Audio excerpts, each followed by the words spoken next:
ரட்சிப்பு என்னும் ஆசீர்வாதம். அந்த பேழையிலே சிலராகிய 8 பேர் மாத்திரம் பிரவேசித்து ஜலத்தினாலே காக்கப்பட்டார்கள். 1 பேதுரு 3:20. கர்த்தர் நோவாவுக்கு கொடுத்த ஒரு பெரிய ஆசீர்வாதம் அவரது முழு குடும்பத்திற்கும் கொடுத்த ரட்சிப்பு ஆகும். 8 பேர் மாத்திரம் காக்கப்பட்டார்கள் என்று தமிழ் வேதாகமம் சொல்லுகிறது. ஆனால் மற்ற மொழிபெயர்ப்புகள் 8 பேர் மாத்திரம் ரட்சிக்கப்பட்டார்கள் என்று குறிப்பிடுகின்றன. நோவா செய்த பேழை அவருக்கும் அவரது குடும்பத்தாருக்கும் பாதுகாப்பையும் ரட்சிப்பையும் கொண்டு வந்தது. வேதம் சொல்லுகிறது, விசுவாசத்தினாலே நோவா தற்காலத்திலே காணாதவைகளை குறித்து தேவ எச்சரிப்பு பெற்று பயபக்தியுள்ளவனாகி தன் குடும்பத்தை ரட்சிப்புக்கு பேழையை உண்டு பண்ணினான்.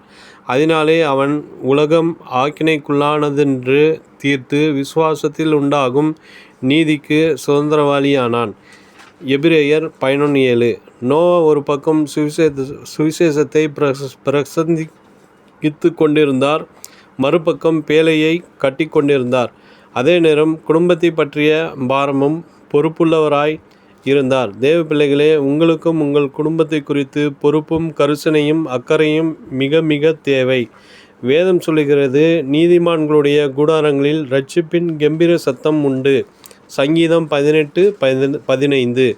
நாம் ஒவ்வொருவரும் இரட்சிக்கப்பட வேண்டுமென்றும் சத்தியத்தை அறிகிற அறிவை பெற்றுக்கொள்ள வேண்டுமென்றும் கர்த்தர் விரும்புகிறார். அவர் ஏற்கனவே கல்வாரி சிலுவையில் இரட்சிப்பை உருவாக்கி வைத்திருக்கிறார்.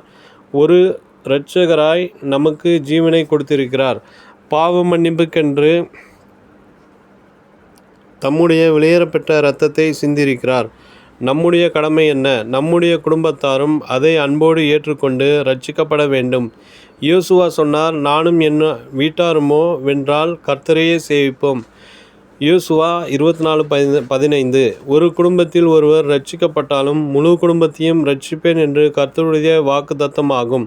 சோதோம் கொமோரா அழிக்கப்படுவதற்கு முன்பாக கர்த்தர் லோத்தின் முழு குடும்பத்தையும் வெளியே கொண்டு வந்தார்.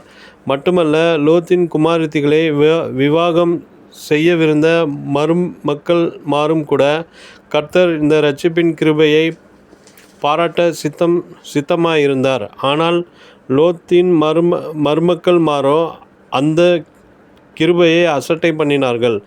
ராகாப் என்னும் வேசி ஆண்டவர் மேல் அன்பு வைத்து தேவ ஜனங்களை ஏற்றுக்கொண்டு தன் வீட்டிலே சிவப்பு நூலை கட்டியிருந்தபோது அவளும் அவள் வீட்டார் அனைவரும் பாதுகாக்கப்பட்டார்கள்.